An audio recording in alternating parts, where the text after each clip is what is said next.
तपाईहरु हेर्दै हुनुहुन्छ good morning Nepal. Good morning Nepal. Good morning Nepal.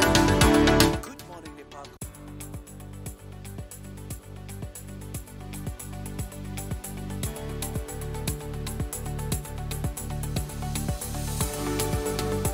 Good morning Nepal. Good morning नेपालको यो अर्को एकदमै नवीन एपिसोडमा तपाईलाई उही सकारात्मक सोच र एकदमै सकारात्मक ऊर्जासहित यो बिहानी प्रहरमा हृदयदेखि नै स्वागत गर्न चाहन्छौँ। आज पनि देश विदेशका थुप्रै जानकारीमूलक रोचक र महत्त्वपूर्ण प्रसङ्गहरूको साथमा हामी आइसकेका छौँ। म मातृका सुवेदी र मेरो नाम हो पवन आचार्य र तपाईँ हामीलाई आइतबारदेखि शुक्रबारसम्म प्रत्येक बिहान 8 बजेपछि हेर्दै आउनुभएको छ र विश्वभरबाट तपाईँ हामीलाई कान्तिपुर TV.com मार्फत पनि हेर्दै आउनुभएको छ। मातृका अब यो आज सन् 2024 को अन्तिम दिन दाइ।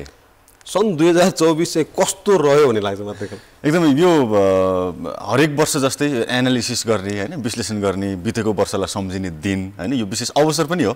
यो कुनै पनि वर्षको अन्तिम दिन भनेको चाहिँ वर्षलाई केलाउने र भोलिदेखि चाहिँ नयाँ गर्छु भन्ने त्यो कम्तीमा त्यो भावना राख्ने, त्यो सोच राख्ने एउटा अवसर पनि हो। 2024 लाई सरसर्ती मैले व्यक्तिगत रूपमा हेर्दाखेरि चाहिँ दाइ समग्रमा ठिकठाक गुज्रियो। त्यति धेरै व्यक्तिगत रूपमा हानि हुने खालको गतिविधिहरू भएनन्। सोचेका केही कुराहरू प्राप्त भए, केही कुराहरू बाँकी छन्, केही अधुरा छन्। अधुरा छन् र त जीवन चल्छ, जीवनमा आशा हुन्छ हैन। तपाईको कस्तो रह्यो? मेरो त अब सन् 2024 मै म गुड मर्निङ नेपालसँग जोडे सबभन्दा राम्रो त्यही भइहाल्यो। हाम्रो लागि पनि एउटा भाग्य हो। र वर्ष चाहिँ यस्तो हुने रहेछ खासमा के जस्तो हरेक वर्ष भनेपछि हामी यस्तो गर्ने उसो गर्ने भनेर रिजोल्युसन बनाउँछ नि, नयाँ वर्षमा यस्तो यो गर्छु उ गर्छु भनेर। यो चाहिँ गर्दै जाँदाखेरि अघि नै मातृकाले भने जस्तो यो हामी हुन्छ नि यो क्रमभङ्गता नहुने जीवनमा हैन। अनि धेरै जस्तो कुराहरू चाहिँ यो नियमित आकस्मिकता जस्तो हुने रहेछ कि फ्याक्ट के हुने थाहै नहुने। अनि त्यही भएर नि लाइफको मजा छ होला जीवनको हैन। अब आशावादी हुनुपर्छ, सकारात्मक ऊर्जा राख्नुपर्छ, सकेसम्म आफू खुसी हुने र आफ्ना खुसीका कारण अरूलाई पनि खुसी दिने काममा चाहिँ हामीले केही मात्रै भए पनि हात बढाउन सक्यो भने सायद संसार हामीले परिकल्पना गरे जस्तो हुन्छ नि, सुन्दर शान्त पनि हुन्छ कि भन्ने हो। एकदमै कहिलेकाहीँ चाहिँ आकस्मिक लाभ पनि हाम्रो लागि प्राप्ति भइदिन्छ, उपलब्धिको रूपमा आइदिन्छ। कहिलेकाहीँ चाहिँ हामीले सोचेर मेहनत गरेर योजना बनाएर हैन त्यो अनुसारले चाहिँ एकदमै धेरै तयारीहरू गरेर धेरैको साथ सहयोग लिएर प्राप्ति गरेर त्यो पनि उपलब्धिको रूपमा लिन्छौँ। तर कहिलेकाहीँ हामीले प्रयास गर्दा गर्दै पनि, योजना बनाउँदै पनि, अधिक प्रयास गर्दा गर्दै पनि, लड्दै उठ्दै एकदमै मेहनत गर्दा पनि प्राप्ति हुँदैन हैन। यो सङ्कल्प फेरि हुन्छ फेरि हैन, सङ्कल्प चाहिँ ठुलो हुन्छ तर सङ्कल्प अनुसारको प्राप्ति भइदिँदैन। तर कहिलेकाहीँ चाहिँ त्यो प्राप्ति भइदिन भनेर मान्छे निराश पनि भइदिन्छ। तर यस्तै अवसर क्या, नयाँ नयाँ वर्ष आउँछ, नयाँ नयाँ पर्वहरू आउँछन्, त्यसमा चाहिँ त्यो पहिला नभेटेको प्राप्ति, पहिला नभेटाएको खुसी फेरि भेट्छु भन्ने अभिलाषा, एउटा सङ्कल्प पनि भनौँ, रिजोल्युसन पनि भन्न सक्यो त्यसलाई। र फेरि नयाँ अठुट नयाँ योजना बनाएर त्यसको प्राप्तिमा मान्छे लाग्ने एउटा मौका पनि पाउँछ। र मातृका जस्तो हाम्रो नेपालमा कुराकानी गर्ने भने हामी धेरै नयाँ वर्ष मनाउँछौँ नि हैन। जस्तो हामी वैशाख 1 मा मनाउँछौँ। हिजो मात्र नयाँ वर्ष, हिजो तमु लोसार मनायो हैन, ग्याल्बो लोसार हुन्छ, अनेक लोसार पनि मनाउँछौँ हामी हैन। अब यो सन् 2025 लाई पनि नेपाल सम्बन्धमा नेपाल सम्बन्ध हाम्रो मौलिक सम्बन्ध नेपालसम्म शङ्करधर साखवाले ल्याउनु भएको हैन। यो यही यस्ता सानसाना कुराहरूमा हामी खुसी हुने, आफ्ना चाहिँ हुन्छ नि पीडाहरू भुलाउने कारणले गर्दाखेरि नै हामी चाहिँ नेपालीहरू चाहिँ हुन्छ नेपालीहरूको त्यो हुन्छ नि त्यो रिजिलियन्स भन्छ नि, त्यो प्रतिरोधी क्षमता चाहिँ बढेको कारणमै सायद त्यही पनि होला हैन। हामीलाई खुसी उमङ्ग हुनलाई ठुल्ठुलो केही अवसरहरू चाहिँदैन, हामी सानसाना कुराहरूमा पनि खुसी हुन्छौँ। तपाईँ पनि ती सानसाना कुराहरूलाई पनि जीवनमा बटुलेर, जीवन भने त के हो र भने हैन, जीवन भने त यो आफूले चाहिँ अहिले तपाईँले गरिरहेको कामहरूको अहिले खास ठुलो अर्थ केही हुँदैन।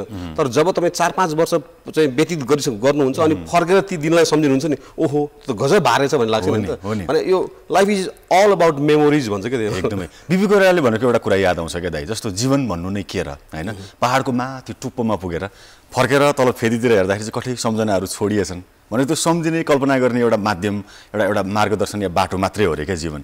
तपाईँले भने जस्तै जीवनभरि हामीले गर्ने प्रयत्न नै हो, गर्ने कोसिस नै हो। केही प्राप्त होला, केही नहोला। प्राप्त नहुँदाखेरिको बेखुसीले फेरि केही प्राप्तिको खुसीले जित दिन्छ हैन। त्यहाँमाथि हामी नेपालीहरू तपाईँले भने जस्तै भावनामा धनी छौँ, धेरै कुरामा हामी अभावग्रस्त छौँ, गरिबीमा छौँ, निराशामा छौँ, तर हामीसँग खुसी हुने बहाना कति हैन। अब 2024 को आज अन्तिम दिन, डिसेम्बर 31 तारिकमा छौँ, भोलिदेखि त नयाँ वर्ष लाग्छ। 2024 मा चाहिँ अब तपाईँको यो हामीले 2024 लाई त सम्झ्यौँ, 2025 को लागि लिएर नि तपाईले व्यक्तिगत रूपमा केही संकल्प राख्नु भएको छ, यो चाहिँ गर्छु या यो चाहिँ यो बाटो हिँड्छु भन्ने केही? अब यस्तो छ, संकल्प चाहिँ कस्तो छ भने मातृका कि अब संकल्पहरू राखिन्छन् तर यो अहिले चाहिँ हुन्छ नि फेरि त्यो बिर्सिन्छ क्या। त्यसकारणले गर्दाखेरि अब यो गर्छु उसो गर्छु भनेर भनिरहँदाखेरि अब त्यो नहुँदाखेरिको निराशालाई किन चाहिँ मनभित्र पाल्ने, त्योभन्दा बरु गो विथ द फ्लो भन्ने टाइपको छ। तर यसै गर्छु उसै गर्छु भने ठ्याक्कै जो चाहिँ 1 2 3 भनेर चाहिँ म त्यस्तो बनाउँदिनँ तर केही पनि हो जस्तो तर फेरि कुनै पनि चाहिँ हुन्छ नि यो चाहिँ रिजोल्युसन नबनाइकन अथवा यहाँ पुग्छु भनेर गन्तव्य तय नगरिकन त्यहाँ त पुग्दैन लक्ष्यमा त त्यसकारणले गर्दाखेरि मेरो एउटा चाहिँ अधुरो काम छ एउटा किताब लेखिरहेको थिएँ मैले त्यो चाहिँ पुरा हुन थिएन अनि त्यो त्यसको अल द बेस्ट दाइ विमोचन हामीले गुड मर्निङमै गर्न पाऊँ हैन छिटै गजब हुन्छ हजुर म पनि केही सृजना गरौँ भन्ने संकल्प छ अब सृजना गरिए पछाडि गरेँ भन्ने मात्रिकाको त गीतै रेकर्ड हुँदैछ के हैन त्यो अब रेकर्ड हुँदैछ भन्दाखेरि झन् प्रेसर होला हैन त्यो चाहना मेरो 1-2 वर्ष अगाडिदेखिको आशा गरौँ 2025 मा गीत आउँछ हामी दुवैजनालाई शुभकामना भन्दै अब देशको चर्चा गरौँ दाइ देशभरिमा चाहिँ के भएछ त यो सन् 2024 मा भन्दाखेरि थुप्रै खालका घटनाहरू भए केही निराश बनाउने खालका घटना भए केहीले चाहिँ विश्व सामु देशलाई चिनाउने खालका हैन त्यो प्रतिभाहरू भनौँ न त्यो एउटा कृतिमानी योगदानहरू पनि भए नेपाली नागरिकहरूबाट र समग्रमा चाहिँ नेपालसँग जोडिएका सन् 2024 का घटनाहरू खेलसँग अलि बढी जोडिन्छ हैन T20 वर्ल्ड कपमा नेपालको दोस्रो पटक सहभागिता भयो इतिहासमै असाध्यै उत्कृष्ट हिसाबले नेपाली टोलीले प्रदर्शन गर्यो यद्यपि जित निकाल्न सकेन तर निराश बनाएर फर्केन खुसी दिलाएर फर्क्यो एउटा चाहिँ त्यो जितको नजिक पुगेर हामी हारको स्वाद चाख्न पर्यो हामीलाई हैन हुन्छ नि त्यो अंग्रेजीमा हुन्छ नि टु क्लोज एट टु फार भने जस्तो हैन हामी ठ्याक्कै त्यस्तो अवस्था साउथ अफ्रिकासँगको म्याच अहिले सम्झ्यो भने पनि त्यो गुलसन झाले त्यो लास्टमा त्यो लर ब्याट छोइदिए कम्तीमा सुपर ओभर हुन्थ्यो हैन र नेपालले जित पनि निकाल्न सक्थ्यो होला 1 रनले पराजित भयो त्यस्तै अरु टोलीसँग नि त्यस्तो फराकिलो हार बेहोरेन हैन बंगलादेशसँगको खेललाई हेर्ने हो भनेदेखि नेपाल एकदमै क्लोजमा पुगेर हार्यो हैन जित्दै हारे जस्तो नेदरल्यान्डसँग पनि जित्छ भन्ने आत्मविश्वास थियो हार्न पुग्यो श्रीलङ्कासँग खेल नभएर 1 अंक पायो जस T20 वर्ल्ड कपमा नेपालको सहभागिता सन् 2024 मा नेपालले सम्झिन लायक एउटा दिनको रूपमा घटनाको रूपमा रह्यो र क्रिकेटकै प्रसङ्गमा मात्रिका जस्तो एनपीएल नेपालले गर्यो हैन क्यानले पहिलोचोटि हुन त त्योभन्दा अगाडि पनि फ्रेन्चाइज लिग नभएको होइन तर त्यो स्केलको त्यो लेभलको चाहिँ एनपीएल क्यानले आयोजना गर्यो त्यो नै सबैभन्दा अहिले चाहिँ हुन्छ नि अब यो सायद अब अर्को वर्ष पनि त्यो चाहिँ हेडलाइनमै बस्छ ल क्यानले गरेको एनपीएल को चाहिँ यो बेन्चमार्क सेट भयो भन्ने खालको कुरा पनि हुन सक्छ हो विश्वभरि यसको चर्चा भयो भन्ने कुराहरू आए हैन विश्वभरका नेपाली दर्शक नेपाली मात्रै होइन अब विभिन्न मुलुकका चर्चित खेलाडीहरू आएर खेल्नाले ती देशका दर्शकहरूले हेरे हैन ब्रायन लारा जस्तो एउटा क्रिकेटको महान हस्ती नेपाल आउँदा Shikhar Dhawan Martin Guptill Jimmy निसम जस्ता खेलाडीहरू आएर खेल्दा एनपीएलले चर्चा पायो नेपाललाई चर्चित बनाउने अर्को घटना एनपीएल भयो र जनकपुर बोर्ड्सले विजय पनि प्राप्त गर्यो पहिलो संस्करणको यो पनि एउटा चर्चाको विषय भयो र नेपालीहरूले पनि आफ्नो छाप छोडेका छन् अन्तर्राष्ट्रिय मञ्चमा विश्व कीर्तिमानहरू कायम गरेर हैन मात्रिका उहाँहरूलाई पनि यो वर्ष सम्झिनै पर्छ हामी चाहिँ एकदमै नेपालका थुप्रै खेलाडीहरू महिला खेलाडीहरू विशेषतः विभिन्न खेलसँग विभिन्न साहसिक काममा चाहिँ संलग्न भएका व्यक्तिहरूले एकदमै कीर्तिमानी ढंगले चाहिँ विश्व सामु नेपाललाई चिनाउने काम गरे व्यक्तिगत प्रदर्शनबाट चाहिँ विश्व सामु नेपाललाई चिनाउने त्यो कोसिस गरे सफल भए हैन हामीले नाम लिनै पर्छ जस्तो पलेसा गोवर्धन पहिलो पटक नेपालले ओलम्पिकमा पदक प्राप्त गर्न सक्यो हैन पारालिम्पिकमा सहभागी भएकी पलेसा गोवर्धनले नेपाललाई विश्व सामु चिनाउने प्रयत्न गरिन् त्यसले हामीलाई अहिलेसम्म पनि त्यो खुसी र ऊर्जा भरिरहेको अवस्था छ नेपालले ओलम्पिकमा सहभागिता जनाउन थालेको निकै लामो समय भइसक्यो तर नेपाल पदक बिन रहेको अवस्थामा पलेसाले पदक जुन दिलाउनु भयो त्यो पदक नै नेपालको एकमात्र ओलम्पिक पदक विधान लामाले हुन त त्यो त्यतिखेर डेमोन्स्ट्रेसन गेम भएको थियो त्यतिखेर त्यसलाई पदक काउन्ट गर्न मिलेन हैन तैपनि हामीलाई खुसी दिनका लागि चाहिँ पलेसा गोवर्धन आधिकारिक पदक चाहिँ पहिलोचोटि नेपाल भित्रियो त्यो पनि सन् 2024 मा हामीले खुसी खोज्ने हो भनेदेखि नेपालले प्राप्त गरेको खुसी यो पनि एउटा असाध्यै महत्त्वपूर्ण खुसी हो पलेसा गोवर्धनलाई फेरि पनि बधाई दिन्छौं र अरु पनि भयो दाइ जस्तो पूर्णिमा श्रेष्ठले केही दिन अघि मात्रै हैन CNN साहसी महिला हैन भनेर एउटा विश्व सामु एउटा चिनिने मौका देशलाई चिनाउने मौका दिलाइन हैन एकदमै साहसी पर्वतारोही भनेर चिनिएकी धौलागिरी हिमाल त पहिलोचोटि चढ्ने नेपाली महिला पनि हुन् एकै सिजनमा सगरमाथा 3 पटक चढ्ने महिला पूर्णिमा श्रेष्ठलाई नै हामीले सम्झिनै पर्छ आजको दिन र उनी फोटोग्राफर पनि हुन् है हो नि फोटो पत्रकार पनि हुन् र उनी अब अरूको फोटो खिचिरहेको बेला उनको फोटो चाहिँ यत्र तत्र सर्वत्र छापिने भयो एकदमै विश्वभरका महिलालाई चाहिँ पूर्णिमा श्रेष्ठको यो प्राप्ति यो उपलब्धिले प्रेरणा दिएको छ भन्ने कुरा विभिन्न अन्तर्राष्ट्रिय सञ्चार माध्यमले लेखेको अवस्था त्यहाँ नेपाल चिनिएको अवस्था पनि छ पूर्णिमा श्रेष्ठले पनि 2024 मा नेपाललाई चिनाउनको लागि ठूलो भूमिका खेलिन्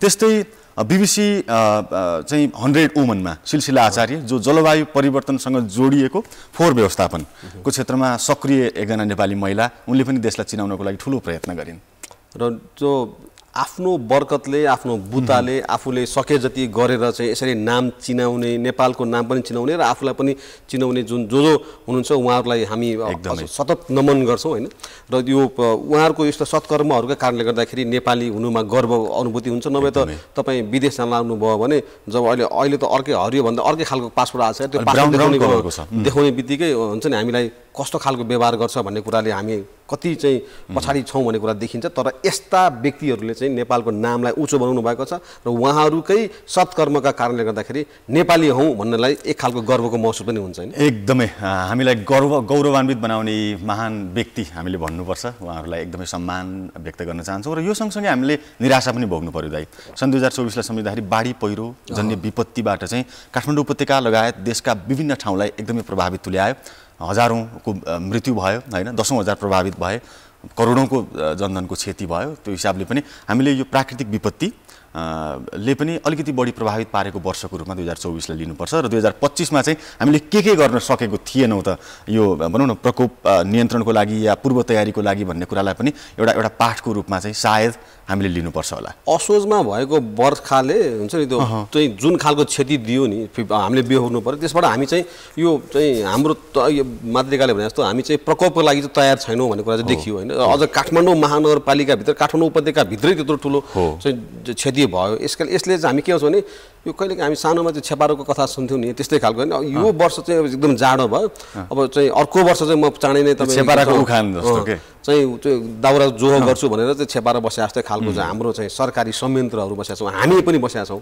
हामीले जुन खालको प्रिपेयर्डनेसमा ध्यान दिनु पर्थ्यो त्यो ध्यान नदिएका कारणले गर्दाखेरि त्यो खालको प्रकोपको चाहिँ त्यत्रो स्केलमा सायद त्यति क्षति नहुने थियो कि हामीले चाँडै नै त्यो प्रिपेयर्डनेसमा ध्यान पुर्याएको भए फेरि हरेक वर्ष विपत्ति हुन सक्छ नेपालको यो जियोग्राफिकली पनि नेपालको त्यो सम्भावना सधैँ रहन्छ हैन भूकम्पको पनि उच्च जोखिममा छ नेपाल त्यसकारणले 2024 र 2024 अघिका घटना र त्यसले निम्ति आएको विभिन्न खालका विपत्ति र संकट अनि क्षतिलाई पूर्वानुमान गरेर मूल्याङ्कन गरेर चाहिँ आगामी वर्ष 2025 को लागि सरकार सरकारी संयन्त्र हामी आम नागरिक सञ्चारकर्मी सबैको भूमिका सायद हुन सक्छ भन्दै अब विश्वको ध्यान खिचेका केही प्रसङ्गतिर लागौं हामीले केही प्रतिनिधि घटनालाई राखेका छौं हैन विश्वभरलाई केलाउने हो भनेदेखि चाहिँ धेरै हिसाबले खुसी हुने बहानाहरू पनि भए तर चर्चाको शिखरमा चाहिँ अलिकति निराश बनाउने दुःख दिलाउने खालका प्रसङ्गहरू छन् विशेष त मध्य पूर्व यो बंगलादेशबाट सुरु गरौँ छिमेकी मुलुक बंगलादेश शेख हसिनाको असाध्यै शक्तिशाली शासन अन्त्य भयो सन् 2024 मै र नेपालमा पनि बंगलादेशको पथमा जानुपर्छ श्रीलङ्का हुनुपर्छ भन्ने खालको कुरा आयो हैन त्यहाँ चाहिँ प्रधानमन्त्री जान सक्छ भन्ने त्यो सम्भावना हैन त्यो सामाजिक सञ्जाल हेर्ने हो भने त भोलि नै भइहाल्छ कि त्यस्तो खालको भन्ने खालको पनि थियो तर भनेको शक्तिको दुरुपयोग गर्दाखेरि पतन कसरी हुन्छ भन्ने कुराको चाहिँ एउटा ज्वलन्त उदाहरण चाहिँ बंगलादेशले पनि सन् 2024 मा दियो एकदमै शक्तिको पूर्ण सदुपयोग गर्नुपर्छ राजनीति भनेको जनता निहित जनताको लागि जनता केन्द्रित र विकास केन्द्रित हुनुपर्छ न कि व्यक्तिगत स्वार्थ भनेर पनि बंगलादेशको घटनाले दिलायो बशर अल असद जो सिरियाका अपदस्थ राष्ट्रपति केही समय अगाडि मात्र अपदस्थ भएका राष्ट्रपति उनको पनि शक्तिशाली एउटा शासन विरासत चाहिँ यही सन् 2024 मा अन्त्य भयो जसलाई चाहिँ धेरैले निरङ्कुश शासकको रूपमा पनि हेरेका थिए र निरङ्कुशताको अन्त्य चाहिँ भइरहेको छ तर अर्को फेरि जो डर के पनि हो मात्रिका भन्दाखेरि एउटा निरङ्कुशताको पतनपछि अर्को निरङ्कुशताको उदय हुन्छ कि भन्ने चाहिँ सबभन्दा डेन्जर छ कि फेरि हामी लोकतन्त्रमा आवधिक निर्वाचनको कुराकानी गर्छौं तर आवधिक निर्वाचन मार्फत पनि तानाशाहहरू चुनिएका घटनाहरू पनि छन् क्या त्यतातर्फ चाहिँ अलि सचेत हुनुपर्छ त्यही कारणले तानाशाही तन्त्रले निरन्तरता पाएका थुप्रै मुलुकका उदाहरण हामीसँग छन् नेपालमा तानाशाही त छैन लोकतन्त्रमा हामी छौं गणतन्त्रमा छौं तर नेपालमा पनि असर भने लगभग सरकार छैन कि जस्तो असरमा हामी नागरिकहरू छौं सँगसँगै जलवायु परिवर्तनका दृष्टिले पनि विश्वले सन् 2024 मा थुप्रै खालका संकटहरू बेहोर्यो इतिहासकै सबैभन्दा तातो वर्षको रूपमा रह्यो 2023 को रेकर्डलाई 2024 ले तोड्यो दाइ हैन त्यो कारणले पनि प्राकृतिक विपत्ति लगायत विश्वभरको तापक्रम बढ्ने क्रम साउदी अरेबियामा तातोकै कारणले हजारौं यात्रीको मृत्यु भएको प्रसंग स्पेनको बाढी नेपालको बाढी पहिरो अमेरिकाको आँधी लगायतका प्रसंगले जलवायु परिवर्तनको हिसाबले पनि विश्वमा एउटा संकटको अवस्था सिर्जना भएको देखिन्छ र अर्को कुराकानी गर्ने हो भने अब नरेन्द्र मोदी लगातार तेस्रो कार्यकालको लागि भारतको प्रधानमन्त्री निर्वाचित हुनुभयो ट्रम्पको पनि फेरि उदय भयो हैन अब यसलाई पनि हामीले कसरी हेर्ने भने अब अहिले चाहिँ सारा संसार भर्नमा नै यो राष्ट्रियताको मुद्दा चाहिँ अलिक प्रखर हुँदै आएको छ कि भन्ने खालको देखिन्छ हैन अमेरिका फर्स्ट भन्नेहरूलाई देख्दैन भारतलाई चाहिँ केन्द्रमा राख्नेहरूको चाहिँ उदयले त्यो खालको पनि सन्देश दिएको छ सन् 2024 मा भन्ने पनि लाग्छ हैन हो अब नागरिकहरूले चाहिँ कहिलेकाहीँ भनौँ न एकचोटि नस्वीकारेको नेतृत्वलाई फेरि स्वीकार्दै रहेछन् भन्ने कुरा पनि अमेरिकाले देखाएको छ अब द्वन्द्वको कुराकानी गरौँ सन् 2024 मा धेरै द्वन्द्व पनि भयो हैन अब चाहिँ मध्यपूर्वको द्वन्द्व इजरायल र हमास बीचको युद्ध कुराकानी गरौँ अब टर्की सिरिया हैन इरान जताततै पनि त्यस्तो खालको रह्यो र अर्को चाहिँ अब भनेको चाहिँ अब सुडानको गृहयुद्धको पनि कुराकानी गर्न सकिन्छ लामो 23 बाट सुरु भएको हैन चरम गरिबीमा छन् त्यहाँका नागरिक अहिले र यता अब रसिया युक्रेनको युद्धको कुरा हैन त्यो हामीले छुटाउनु भएन जसले चाहिँ नेपाल समेत प्रभावित बनिरहेको छ रसिया युक्रेनको युद्ध अझै पनि सकिने या अन्त्य हुने दिशामा देखिँदैन सन् 2024 हुन त अलि अगाडिदेखि सुरु भएको युद्ध हो 2024 मा रसिया युक्रेन युद्धले झन् चरम रूप लियो झन् धेरै क्षति पुर्यायो र अझै थप क्षति हुने हो कि भन्ने देखिन्छ सयौं नेपालीहरूको मृत्यु पनि भयो त्यहाँ हैन यो घटनाले पनि विश्वलाई निराश बनाएको अवस्था छ र ठुलठुला दुर्घटना पनि भयो सन् 2024 मा हैन मातृका जस्तो अब दक्षिण कोरियामा नै अस्ति विमान दुर्घटना भयो हैन अब त्यो अब कुराकानी गर्ने हो भने अब जिमी कार्टरको निधनलाई पनि हामीले चाहिँ चर्चित घटनामै राख्नुपर्छ एकदमै अब केही दिन अगाडि डाक्टर मनमोहन सिंहको पनि निधन भयो हैन जो नेपालसँग सम्बन्धित दुई पात्र हैन जिमी कार्टर त नेपालको शान्ति प्रक्रियामा प्रत्यक्ष भूमिका खेलेका एकजना पूर्व अमेरिकी राष्ट्रपति निकै चर्चित अमेरिकी राष्ट्रपति जो 100 वर्षको उमेरमा हिजो जिमी कार्टरको निधन भयो यो पनि एउटा विश्वलाई एउटा चर्चाको रूपमा चर्चा दिलाउने एउटा प्रसङ्गको रूपमा रह्यो 2024 मा र सन् 2025 चाहिँ त्यस्तो नहोस् हामीले खुसीहरू साट्न पाऊँ भन्ने हामी आशा गरौँ हैन र अर्को कुराकानी गर्ने जस्तो सन् 2024 मै चाहिँ नेपालले एउटा चाहिँ ठुलो अभियान पनि सुरु गर्दैछ आजबाट कि नेपालमा चाहिँ त्यो हुन्छ नि चाइल्ड म्यारेजलाई चाहिँ सन् 2030 सम्म चाहिँ त्यसलाई अन्त्य गर्ने भन्ने एउटा चाहिँ आज त्यसको एउटा घोषणा पनि हुँदैछ र त्यसका बारेमा हामी कार्यक्रमको दोस्रो भागमा पनि कुराकानी गर्छौँ हैन भुवन रिभु जो जस्ट राइट फर चिल्ड्रेन्सको संस्थापक हुनुहुन्छ र उहाँले लामो समयदेखि यो क्षेत्रमा काम पनि गरिरहनु भएको छ उहाँ आफैमा लेखक हुनुहुन्छ अभियन्ता हुनुहुन्छ र अधिवक्ता पनि हुनुहुन्छ उहाँसँग हामी कुराकानी गर्छौँ नेपाल र नेपालभन्दा बाहिर पनि साउथ एसिया त्यसैगरी अफ्रिकी कन्ट्रीहरूमा पनि उहाँहरूले चाहिँ यो बाल विवाहलाई रोक्ने उपायहरूका बारेमा चाहिँ उहाँले राम्रो कार्यक्रमहरू सञ्चालन गर्दै आउनु भएको छ त्यसका बारेमा हामी केही बेला कुराकानी गर्छौँ एकदमै नेपालको एकदमै गहिरो समस्याको रूपमा रहेको बाल अधिकार संरक्षण बाल विवाह लगायतका थुप्रै कुराहरूमा चाहिँ चर्चा गर्छौँ हामी ब्रेक पछि त्यसअघि लिँदैछौँ छोटो commercial break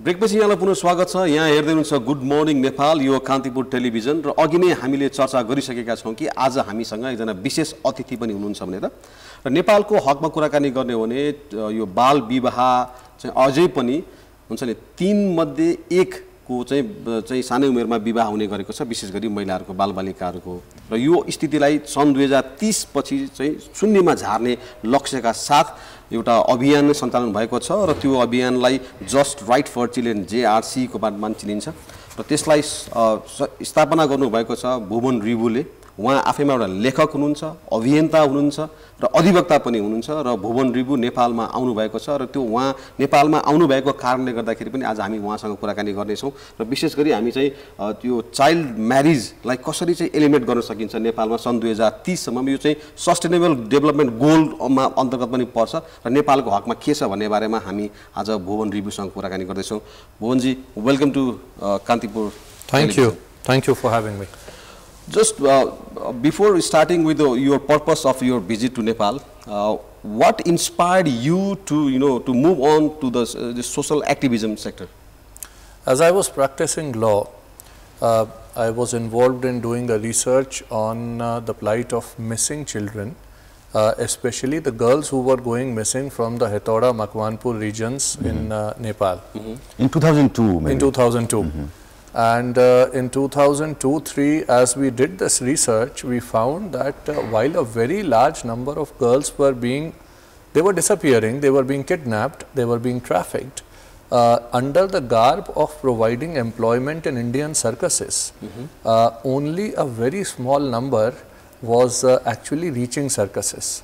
So across India, in all the circuses, there were probably about 200-300 Nepalese girls, but in one village or one district only, there were thousands of girls who had gone missing, so-called, to work in the Indian circuses. So that means they were trafficked? They were all trafficked. And here were the parents who did not know the whereabouts of their children. Imagine the plight of a father or a mother who has sent their daughter to work for somebody. They think that the daughter is safe, and now when they want to get in touch with the daughter, they can't. And we had cases where daughters had disappeared 5 years ago, 6 years ago, 8 years ago. So that basically inspired me to work for the cause of children. And while rescuing some girls from an Indian circus in 2004, we were all attacked, beaten very badly. And thereafter, the story that came out became like the government came up with their own finding, saying that these girls did not exist. We approached the courts in Uttar Pradesh in India, and we asked for the safety and for the recovery of these girls. The government actually took a stand in the court that these Nepalese children did not have any fundamental rights in India, so nobody could file this writ petition of a habeas corpus for their recovery. Fortunately, after a month, all the 29 girls were rescued. They had horrific stories to tell. But I realized that people anywhere, neither in India nor in Nepal, people were not understanding what is trafficking, what is the organized crime nature of the exploitation of children. This is not an issue of poverty, it is an issue of crime. And people who understand the law, people who understand the nuances, they needed to act on this. So that's that's the case of the trafficking. But nowadays you are working with the early child marriage, and you want to eliminate that within 2030 also. So Bhuvanji, how do you find the current situation of child marriage in Nepal? So I would like to say it very clearly and upfront that child rape has various manifestations. Child rape exists within communities by the people who are known to the child. Children are raped in a commercial setting in the form of trafficking. Children are raped in the form of culture, in the form of tradition, in the form of this is how things are, in the form of child marriage. And children are increasingly being exploited and abused in the online space. The biggest rape of children happens where it is sanctioned by society in the form of child marriage. I work for the prevention of child rape and for the protection of our children from sexual abuse. And that cannot be achieved unless and until we actually solve this scourge, this crime of child marriage. In Nepal, 1 out of 3 girls, as you said, 35% that's the statistics of government. That might it might be more. Maybe more. It might be more. But the biggest gap that exists is that despite having some of the best laws for the protection of children, the laws are just not being implemented. No child marriages are being prevented by the police across the country in Nepal. There are no prosecutions of people who are actually aiding and abetting and participating in child marriages. For the crime of child marriage, there has been no convictions. So unless and until we enforce the law, unless and until we create the legal deterrent, we will not be able to create a just world, a just society, a just Nepal for our children. We have created the law which is nothing but a piece of paper unless and until it is enforced. Our children require that protection, and therefore that law needs to be implemented. So since 2002, how much change have you observed in the field of child protection and rights in Nepal? So is there any positive There has been changes? a sea change. So it's a generational shift. Imagine in 2002 where we were. Nepal was not a republic. Nepal did not have a constitution. Nepal did not have all these robust laws for child protection. And a country which is now democratic, a country which is being elected by the people, has to work, the government has to work for the people. The existence of this democratic setup, the constitution in Nepal, guarantees these rights for our children. It has been a sea change. The critical point is now, today, we have made all these laws. We have made this promise as a sustainable development goal that by 2030 we are going to eliminate child marriage. Today is the day, this is the time when we have to make good on that promise. We have to ensure that the laws do not remain in books. They are enforced, because that is the only way to create awareness. That is the only way to ensure that people are following the norm. They are afraid of raping our children. And the big difference is, majority of the people do not understand that child marriage is a crime, because as a crime it is not being enforced. People believe this is hota hai, this is just, it happens. This is our tradition, it is our tradition. Yeah. So, and it is the same. It is not only the case in Nepal. Nepal currently ranks at number 2 as you know, the worst statistics of child marriage in South Asia. However, one child raped is one child too many. We cannot say that this is the number, that is the number. It's not about numbers. Child marriage is a global problem, and we, as Just Rights for Children, want to create a child marriage free world. To be able to do that, we have to work at in the countries where the problem is most acute. In countries, so where do you see the problem in Nepal? In Nepal, the problem, in that context, the problem is first and foremost in each one of us, in our minds. If I was to say the problem is in Madhes and the problem is in Lumbini, it is different. Problem exists everywhere. But the first and the biggest problem is in our minds, in our understanding that child marriage is a crime, in our understanding that for the child marriage to be completely eliminated, we have to enforce the law. In our understanding that when a child is not performing well in school, for example, or if the parents are poor, it is the duty, the responsibility of the state to protect the child. It is not a child's prerogative that, okay, now I have no options left, what do I do? But in Nepal, you know, Bhuvanji, what we see is, if the child is not doing good at his or her studies, then they are forced to the marriage, you know. That's the situation. So with that situation, many people say that eliminating child marriage by 2030 is an uphill task. So how do you, what do I have to say? I completely agree that it is an uphill task. But this is the land of Mount Everest. We do not conquer hills, we conquer mountains. Uphill is, you know, nothing. It is just a small step in the entire journey of conquering the mountain. But that is on a lighter note. On a serious note, we cannot make excuses for a crime to fester. If a child is not performing well, if a boy or girl is not performing well, we do not let them become thieves. We do not let them take the path of crime, the wrong path. We as a society make sure that we provide them with alternate avenues. Child marriage is one such crime. What are we doing? We are telling our daughters, we have married you off, now you are somebody's responsibility, only take care of their family.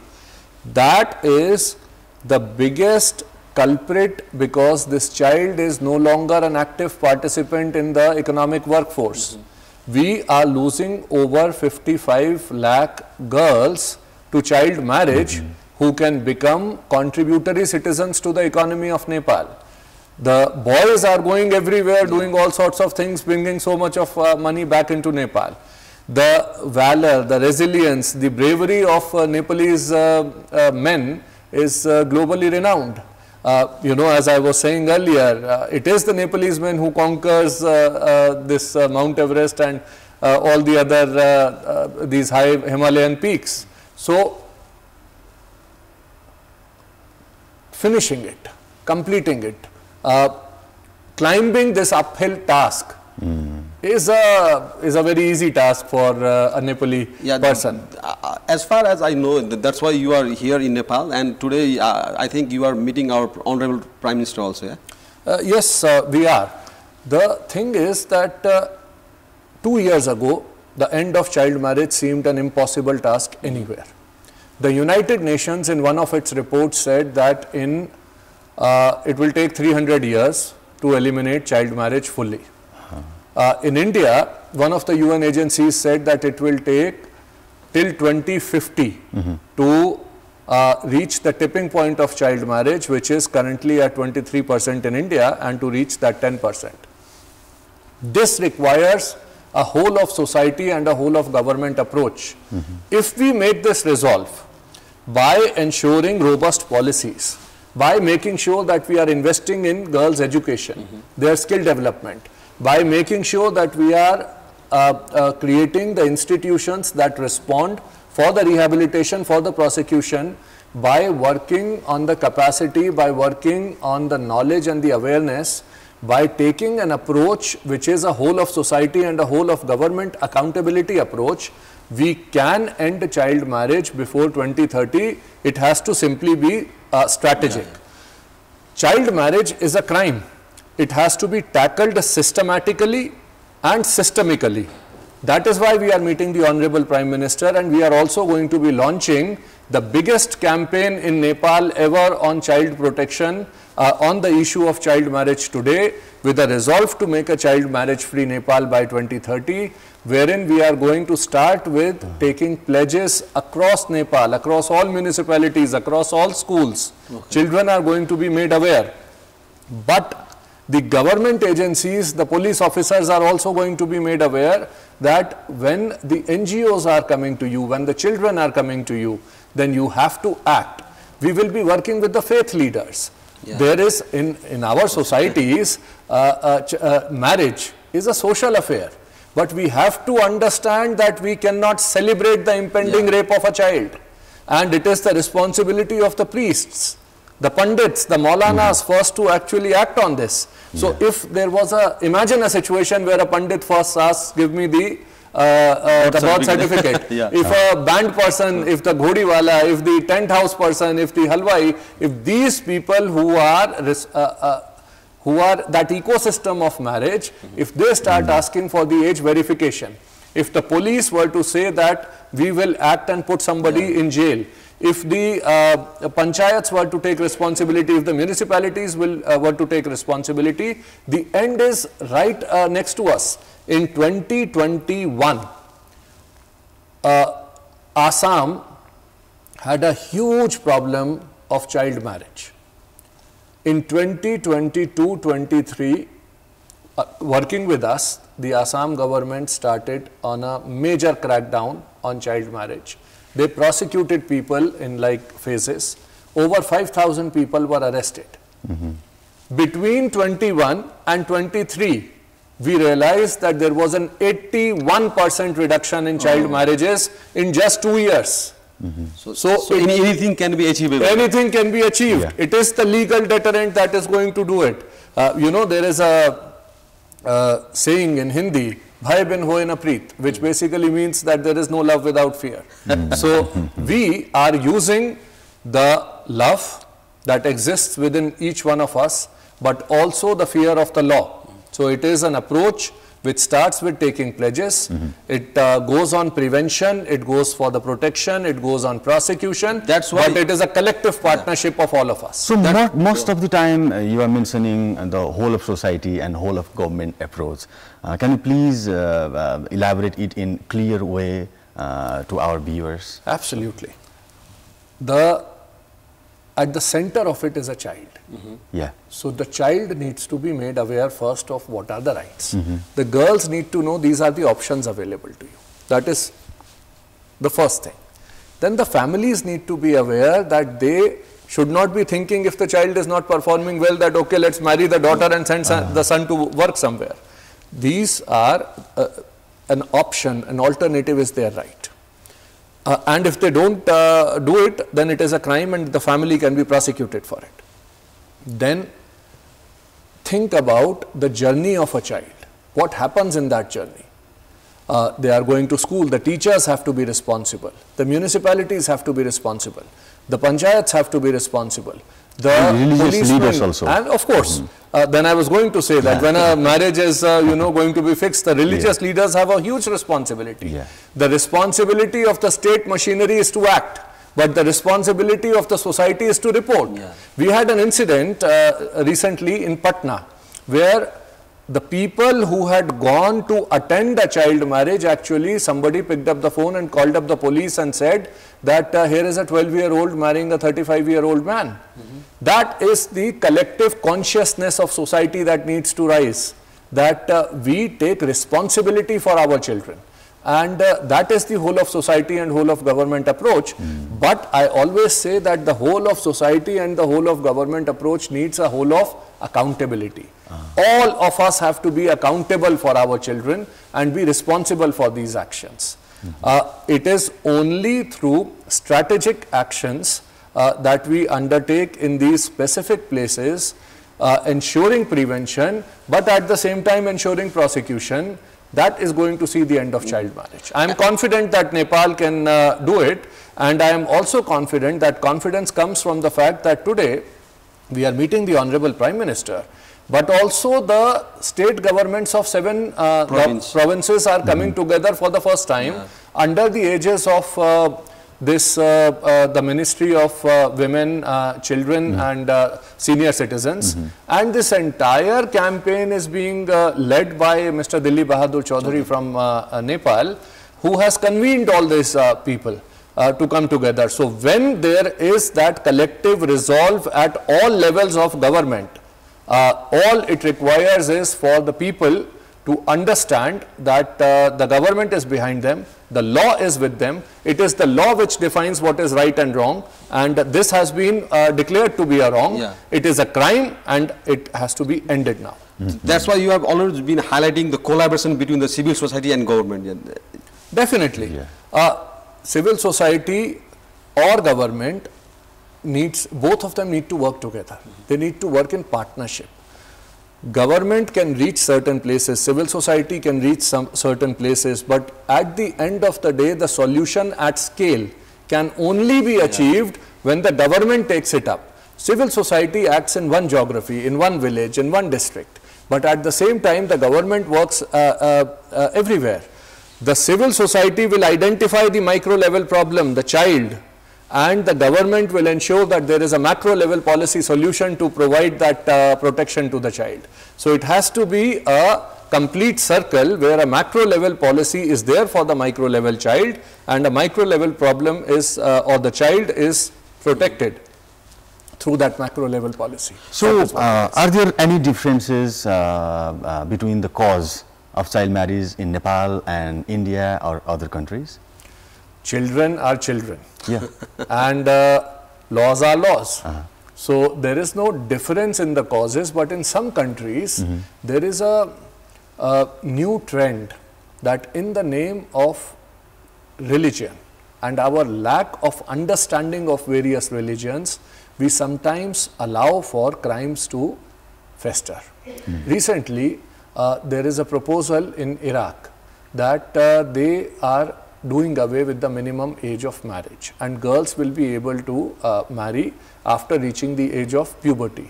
It is not an issue of giving consent to the girls. It is not an issue of giving agency to the girls. It is actually going to be used by men to subjugate, to enslave, to rape these young children.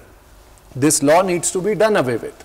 This is our lack of understanding of rights as well as laws, as well as religion. So in certain faiths, in certain countries, this is at a further distance than certain advanced countries like Nepal, where the laws are very clear. That is the only difference. Some countries have a good law, and some countries are on their way to making a good law. But at the end of the day, I am confident that everyone will get there. We will create a just world for children. We will create a child marriage free world, and we will see the end of child marriage within the next 5 years. That we need to do together. पक्कै पनि यो बाल विवाह मुक्त विश्व अपरिहार्य कुरा हो। यसमा विश्वको चाहिँ एकजुटपना या विश्वको चाहिँ एउटा भनौं न सहकार्य जरुरत छ। नेपालमा उहाँहरुको नेतृत्वमा सञ्चालित संस्था र अरु थुप्रै संस्था र सरकारी पहलबाट र नागरिक समाजबाट पनि थुप्रै प्रयत्नहरु भइरहेका छन् बाल विवाह अन्त्यको लागि। अरु केही महत्त्वपूर्ण कुराहरु गर्न बाँकी नै छ, त्यसअघि फेरि लिँदै छौं छोटो कमर्सियल ब्रेक।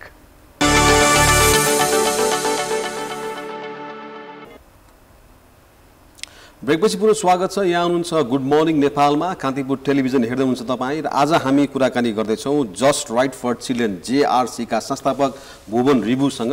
र उहाँ नेपालमा अहिले नेपालले सन् 2030 भित्र यो हुन्छ नि चाइल्ड म्यारेजलाई एलिमिनेट गर्ने अथवा यो बाल विवाह मुक्त समाज निर्माण गर्ने अभियान थालेको छ। र त्यो अभियानका एकजना अभियन्ता भुवन रिबुसँग हामी कुराकानी गर्दैछौँ।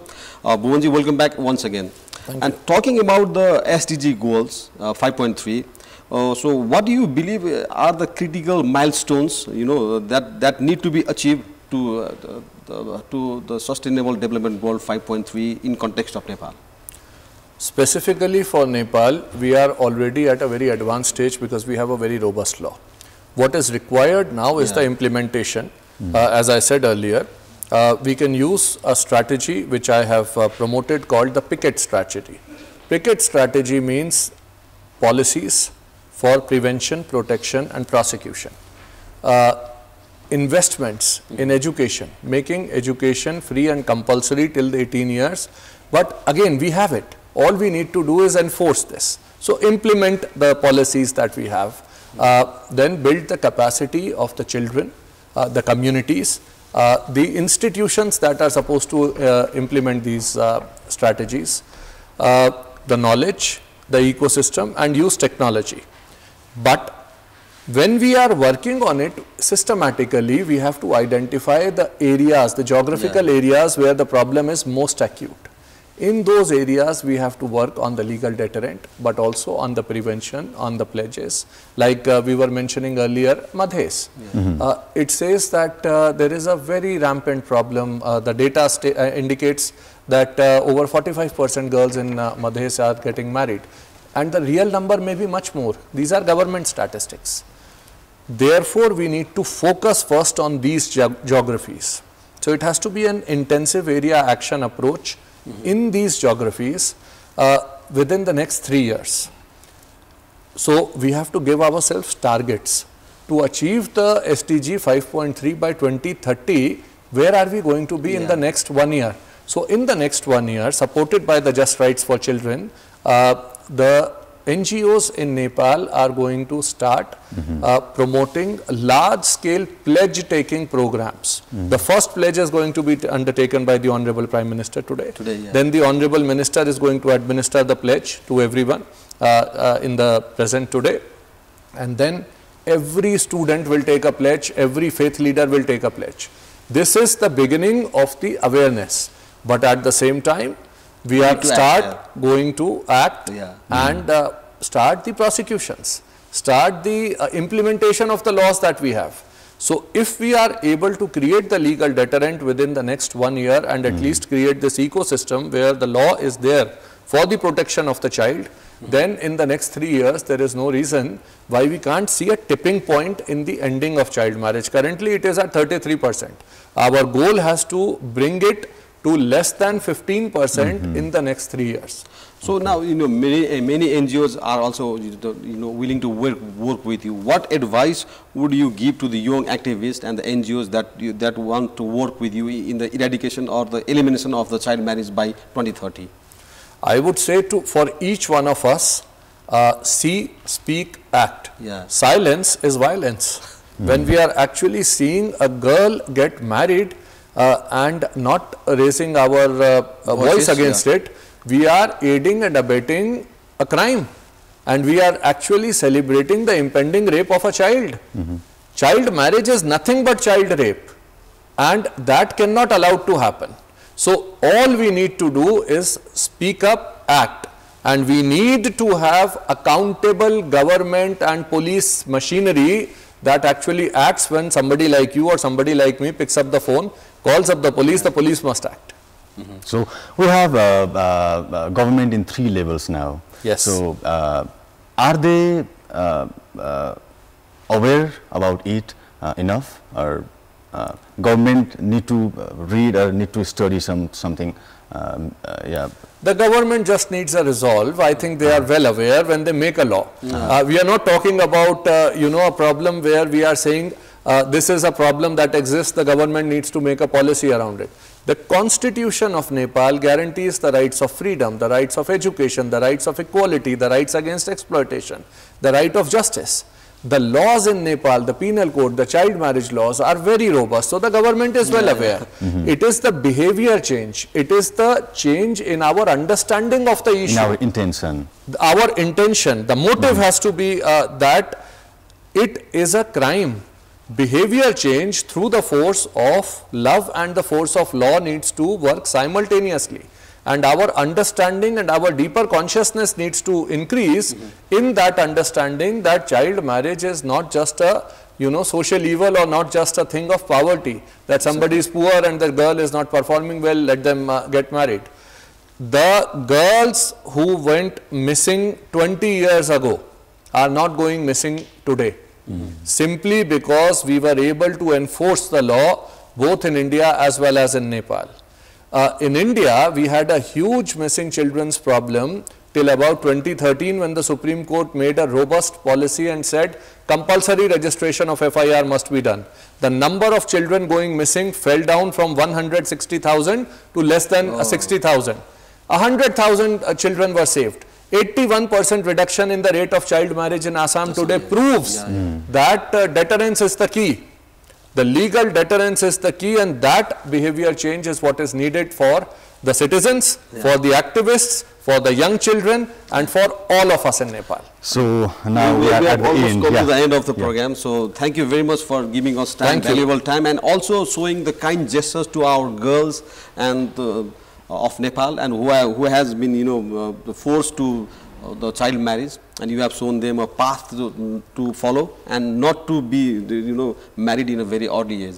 Thank you for your kind gesture, sir. Thank you for having me. And all the best for your upcoming work, journey, or projects. And thank you to both of you for giving me this opportunity, but taking up this issue. I would like to make this appeal to the media as well. Yeah. You have to be responsible to report this. And well, congratulations to you. You have taken the lead, but others need to follow. Yeah, we have to work together for you. We have to work together. Thank you. असाध्यै महत्त्वपूर्ण कुराकानी भयो पवनदाइ। यो पक्कै हामी सबैको प्रयास, सबैको प्रयत्नले नेपालबाट मात्रै होइन विश्वबाट नै बाल विवाह मुक्त त्यो समाज निर्माण गर्न सकिन्छ। जस्ट राइट फर चिल्ड्रेन जेआरसीले जुन अभियान थालेको छ त्यसमा हामी चाहिँ सहायक सिद्ध हुन सक्छौं र भुवन रिभ्यूको बारेमा कुराकानी गर्ने हो भने उहाँले किताब पनि लेख्नु भएको छ। ल अभियन्ताको त अब कुरै गर्न नगरौँ भने हजारौं बालबालिकाहरूलाई उहाँले चाहिँ हुन्छ यो दासताबाट चाहिँ मुक्त गर्नुभएको छ र उहाँलाई सेफर लाइफ पनि प्रदान गर्नुभएको छ। त्यो अभियानमा हामी पनि उहाँको सहायक बन्न सकौँ। यही रिजोल्युसन चाहिँ हामी सायद सन् 2024 मा होला। हो यो सन् 2024 को अन्तिम दिनमा हामीले यो रिजोल्युसन पक्कै सबैले लिनुपर्छ भन्दै गुड मर्निङ नेपालबाट हामी बिदा लिने अवस्थामा आइपुगेका छौं। भोलि फेरि देश विदेशका यस्तै जानकारीमूलक रोचक र महत्त्वपूर्ण प्रसंगहरूको साथमा गुड मर्निङ नेपाल भन्दै हामी पक्कै आउने छौं। तबसम्मका लागि बिदा दिनुहोस्। तपाईको आजको दिन असाध्यै सुखमय बितोस्। नयाँ वर्षको धेरै धेरै शुभकामना। ह्यापी न्यू इयर 2025 भन्दै बिदा माग्छौं। नमस्ते।